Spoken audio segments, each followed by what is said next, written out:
In a bold declaration, Canadian Prime Minister Mark Carney has made it clear Canada will engage with the United States, but strictly on its own terms.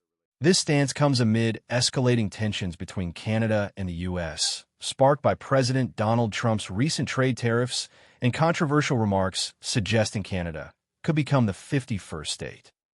And frankly, the way that gets solved is Canada should honestly become our 51st state. We wouldn't have a northern border problem.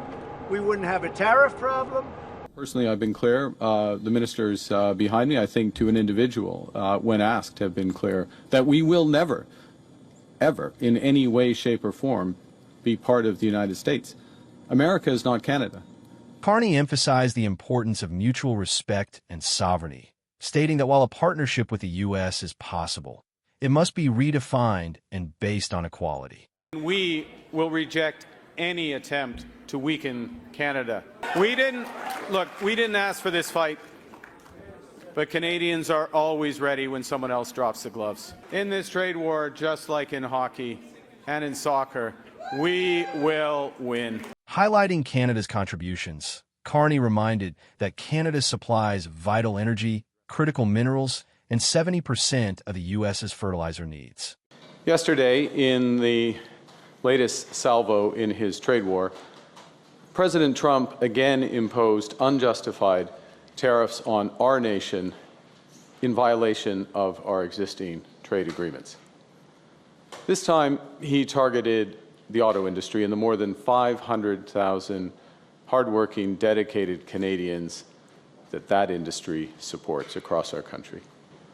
We will fight the U.S. tariffs with retaliatory trade actions of our own that will have maximum impact in the United States and minimum impacts here in Canada. We will protect our workers and our industries during this difficult period. But above all, we will build a new Canadian economy. We will build Canada strong. Last night, the President of the United States reached out to schedule a call. I appreciate this opportunity to discuss how we can protect our workers and build our economies.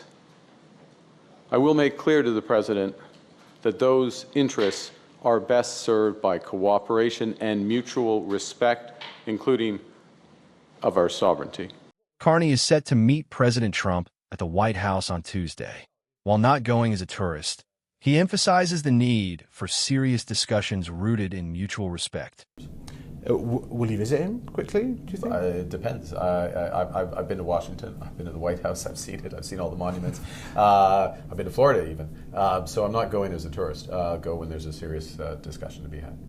In a symbolic move, King Charles III will deliver Canada's throne speech on May 27th, the first time since 1977, reinforcing Canada's sovereignty and constitutional ties to the British Crown. Carney also expressed intentions to strengthen trade relations with reliable partners, including Europe and the UK, aiming for diversified and secure economic partnerships. This trade war is not just about North America, it's kind of global now. You mentioned a moment ago that you were wanting to do more deals with reliable trade partners. You've been in Europe.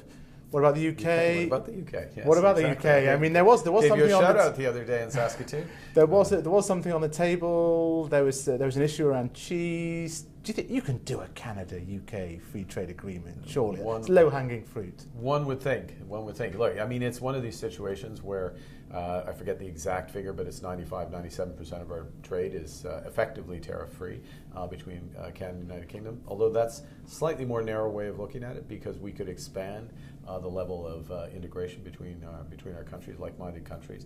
You think about defense partnerships, and those conversations have just begun. So there's a lot that we can do, and of course, it's in our interest to diversify. As Canada navigates this complex geopolitical landscape, one thing is clear: it will do so with unwavering commitment to its sovereignty and on its own terms.